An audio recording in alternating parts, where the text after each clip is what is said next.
Assalamualaikum warahmatullahi wabarakatuh. Pertama-tama yang terhormat kepada Bapak Muhammad Takrim, SPD MM, selaku dosen pengajar mata kuliah Pengantar Manajemen. Saya dari perwakilan kelompok 3 akan mempresentasikan tentang review materi pertemuan 9 sampai 14. Di sini saya tidak akan mempresentasikan sendiri, saya ditemani oleh Dinda Ayuanisa, Ica Novia Rahma, Laras Latifah, Putri Ayu Lestari, dan dengan saya sendiri, Khairul Anam. Di sini saya akan membahas tentang budaya organisasi. Budaya organisasi itu sendiri adalah norma atau nilai yang dipahami dan diterima oleh seluruh anggota organisasi dan menjadi dasar dalam aturan perilaku organisasi. Ciri-ciri budaya organisasi. Ciri-ciri budaya organisasi ini sendiri dibagi menjadi 3. Yang pertama ada dipelajari, dimiliki bersama, dan diwariskan. Selanjutnya ada karakteristik budaya organisasi. Inovasi dan pengambilan resiko. Tingkat para pekerja didorong untuk menjadi inovatif dalam mengambil resiko. Yang kedua ada perhatian pada detail atau rinci. Tingkat para pekerja diharapkan untuk menunjukkan presisi, analisis, dan memperhatikan detail. Selanjutnya ada orientasi hasil. Tingkat manajemen menitik beratkan pada perolehan hasil dan bukan pada teknik dan proses yang digunakan untuk mencapainya. Selanjutnya ada orientasi orang. Tingkat pengambilan keputusan oleh manajemen dengan mempertimbangkan efek dari hasil terhadap orang dalam organisasi. Selanjutnya ada karakteristik budaya organisasi yang selanjutnya yaitu orientasi tim, tingkat efektivitas kerja diorganisir dalam tingkat tim daripada individu. Selanjutnya ada keagresifan, tingkat orang-orang menjadi agresif dan kompetitif bukannya santai. Yang terakhir ada pengendalian. Tingkat aktivitas organisasi menekankan pada mempertahankan status quo yang kontra dengan pertumbuhan. Selanjutnya ada fungsi budaya organisasi. Fungsi budaya organisasi yang pertama ada identitas. Budaya mengandung rasa identitas untuk suatu organisasi. Komitmen. Budaya memfasilitasi lahirnya komitmen untuk sesuatu yang lebih besar daripada kepentingan individu. Yang ketiga ada stabilitas. Budaya meningkatkan stabilitas sistem sosial karena budaya adalah perekat sosial yang membantu menyatukan organisasi dengan memberikan standar tentang apa yang seharusnya dikatakan dan dilakukan oleh anggota organisasi itu sendiri. Fungsi dari budaya organisasi itu selanjutnya ada menciptakan perbedaan yang jelas dengan organisasi yang lain, mempermudah komitmen yang luas daripada individu, memberikan identitas bagi anggota organisasi, meningkatkan kemantapan sistem sosial, dan pembuatan kendali untuk membentuk sikap dan perilaku anggota. Selanjutnya ada dilema budaya organisasi. Dilema budaya organisasi ini ada 3. Yang pertama menjadi penghalang terhadap perubahan, yang kedua menjadi penghalang terhadap keanekaragaman, yang terakhir menjadi penghalang kerjasama dengan pihak lain. Selanjutnya, perkenalkan, nama saya Laras Latifah Dia Kumalasari. Saya akan menjelaskan tentang kepemimpinan. Kepemimpinan adalah proses di mana seorang individu mempunyai pengaruh terhadap orang lain dan mengilhami, memberi semangat, memotivasi, serta mengarahkan kegiatan-kegiatan mereka guna membantu tercapai tujuan kelompok atau organisasi. Selanjutnya, teori kepemimpinan. Teori karakter. Karakter-karakter tertentu yang mampu menyukseskan kepemimpinan. Melihat karakter kepribadian, sosial, fisik, atau intelektual yang membedakan seseorang pemimpin dari non-pemimpin, dan pemimpin itu dilahirkan. Teori perilaku. Dalam teori perilaku, dijelaskan mengenai beberapa perilaku yang mencerminkan karakter pemimpin. Ada perilaku spesifik yang terdapat pada seorang pemimpin yang membedakannya dengan non-pemimpin. Yang ketiga, ada teori kepemimpinan situasional. Kesuksesan suatu tujuan bergantung pada matang tidaknya para bawahan. Maka dari itu, pemimpin diharapkan mampu menganalisis apakah para bawahannya sudah cukup matang atau belum. Fungsi dari kepemimpinan, yang pertama ada fungsi instruktif, yaitu pemimpin sebagai pengambil keputusan dan pemberi tugas terhadap para bawahannya. Yang kedua, fungsi konsultatif, yaitu Sifatnya dua arah, bawahan dapat berkonsultasi dengan para pemimpin untuk mencari jalan terbaik dalam mencapai tujuan bersama. Yang ketiga, fungsi partisipasi. Pemimpin mampu mengaktifkan partisipasi para pesertanya, sehingga mereka juga turut berpartisipasi dan berinisiatif dalam suatu kegiatan. Yang keempat, ada fungsi delegasi, yaitu pemimpin mampu untuk mendelegasikan suatu wewenang kepada orang lain yang memang sesuai dengan tugas tersebut. Yang kelima, fungsi pengendalian. Pemimpin mampu untuk mengendalikan segala aktivitas bawahannya agar efektif bertugas untuk mencapai tujuan dan tidak keluar jalur. Macam gaya kepemimpinan, yaitu yang pertama ada kepemimpinan autokratis, yaitu pemimpin yang dominan dalam berbagai tindakan dan juga keputusan yang diambil. Yang kedua, kepemimpinan birokrasi, gaya kepemimpinan birokrasi mengatur berbagai macam hal sistematis. Yang ketiga, ada kepemimpinan partisipatif, yaitu kepemimpinan yang memberikan ruang bawahan untuk berpartisipasi dalam pembuatan sebuah keputusan. Yang keempat, ada kepemimpinan delegatif. Para bawahan diberikan kebebasan untuk melakukan hal-hal sesuai dengan keyakinan mereka dan dalam mengambil keputusan. Yang kelima, ada kepemimpinan karismatik, yaitu teori yang menyatakan bahwa pengikut atribusi dari kemampuan kepemimpinan yang heroik atau luar biasa bila mereka mengamati perilaku-perilaku tertentu. Selanjutnya ada kepemimpinan demokratis, yaitu pemimpin yang mendelegasikan wewenang pada bawahan, mendorong partisipasi bawahan, menekankan kemampuan bawahan dalam menyelesaikan tugasnya. Selanjutnya, saya akan menjelaskan tentang pengambilan keputusan. Definisi keputusan. Keputusan adalah proses yang digunakan untuk memilih suatu tindakan sebagai cara pemecahan masalah. Tujuan dari pengambilan keputusan yaitu ada dua. Yang pertama, tujuan bersifat tunggal. Jika dalam keputusan yang dihasilkan hanya menyangkut satu masalah, yang artinya bahwa sekali diputuskan tidak ada kaitannya dengan masalah lain. Yang kedua, tujuan bersifat ganda. Bila keputusan yang dihasilkan itu menyangkut lebih dari satu masalah, yang artinya keputusan yang diambil itu sekaligus memecahkan dua atau lebih masalah yang sifatnya kontradiktif atau yang sifatnya tidak kontradiktif. Lalu, ada proses pengambilan keputusan. Ada 8 proses pengambilan keputusan, yaitu mengidentifikasi masalah, mengidentifikasi kriteria keputusan, memberi bobot pada kriteria, mengembangkan alternatif, lalu menganalisis alternatif, memilih salah satu alternatif, melaksanakan alternatif terpilih, lalu melakukan evaluasi terhadap efektivitas keputusan.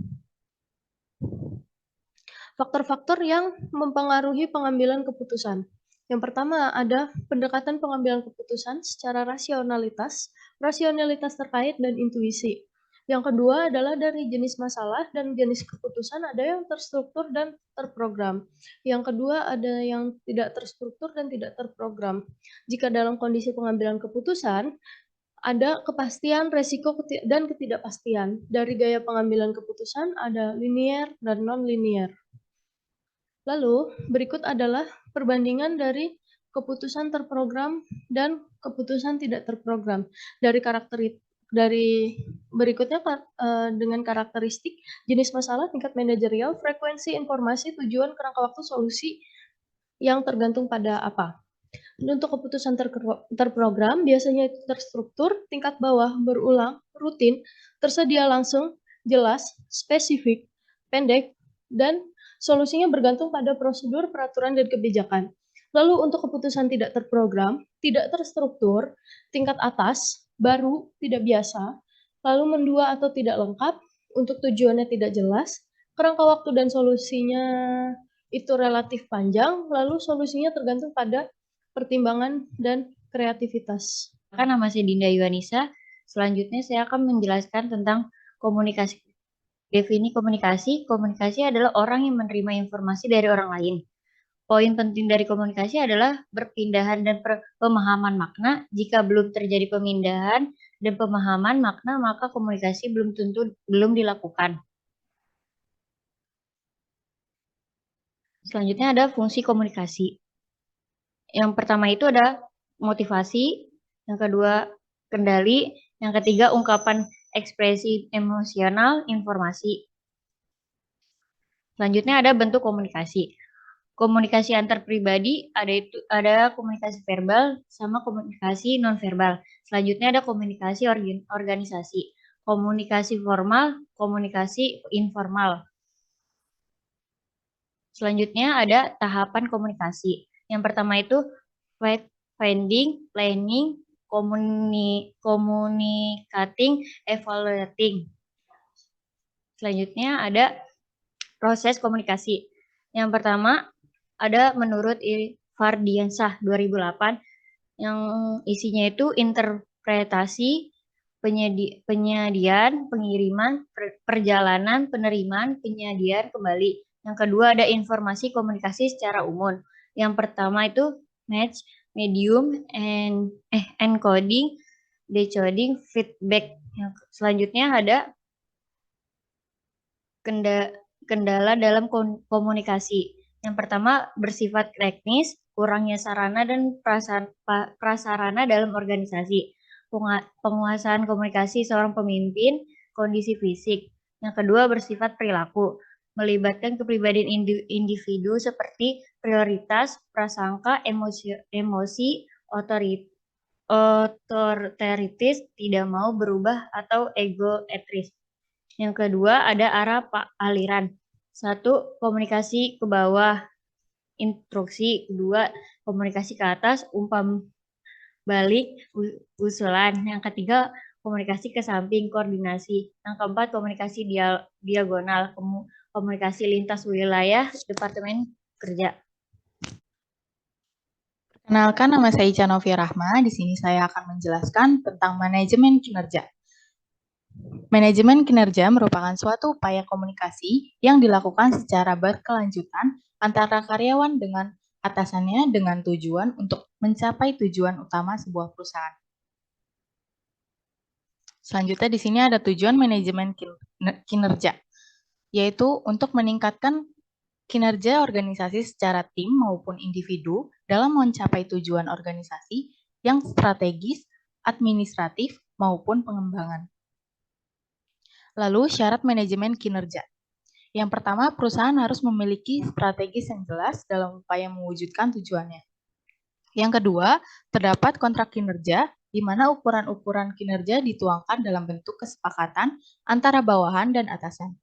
Yang ketiga, perusahaan memiliki indikator kinerja utama atau Key Performance Indicator yang terukur secara kuantitatif, memiliki target yang ingin dicapai, dan jelas batas waktunya. Lalu ada metode penelitian. Yang pertama, menulis esai. Yang kedua, peristiwa penting. Yang ketiga, skala penilaian grafis. Yang keempat, bars. Yang kelima, perbandingan multi karyawan. Yang keenam, manajemen based objective atau MBO. Dan yang terakhir, penelitian 360 derajat. Kenalkan, nama saya Putri Ayu Lestari. Di sini saya akan menjelaskan mengenai delegasi. Delegasi merupakan pelimpahan wewenang dan tanggung jawab formal kepada orang lain untuk melakukan kegiatan tertentu. Lalu ada unsur-unsur delegasi. Yang pertama, yaitu ada tugas. Yang kedua, ada kekuasaan. Lalu ada tanggung jawab. Dan yang terakhir adalah akuntabilitas. Lalu ada wewenang dan tanggung jawab. Kekuasaan. Wewenang merupakan hak untuk melakukan sesuatu atau memerintah orang lain melakukan atau tidak melakukan sesuatu agar tercapai tujuan tertentu.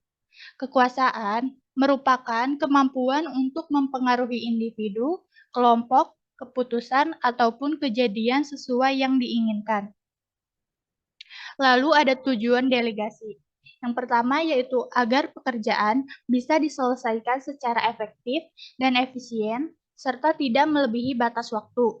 Yang kedua, agar manajer bisa fokus mengerjakan hal yang lebih penting atau lebih besar tanggung jawabnya atau bertujuan lebih besar.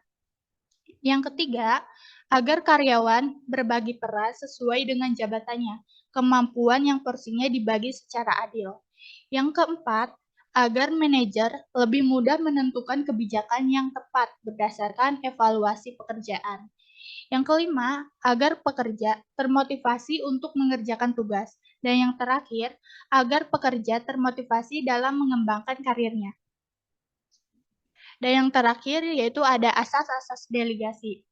Yang pertama yaitu kepercayaan.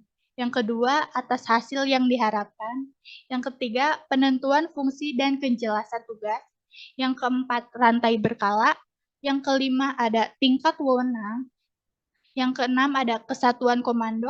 Ketujuh, keseimbangan wewenang dan tanggung jawab. Kedelapan, ada pembagian tugas. Pembagian kerja. Yang ke-9 ada efisiensi. Dan yang ke-10 yaitu kemutlakan tanggung jawab. Sekian presentasi dari kelompok kami. Kurang lebihnya mohon maaf. Wassalamualaikum warahmatullahi wabarakatuh.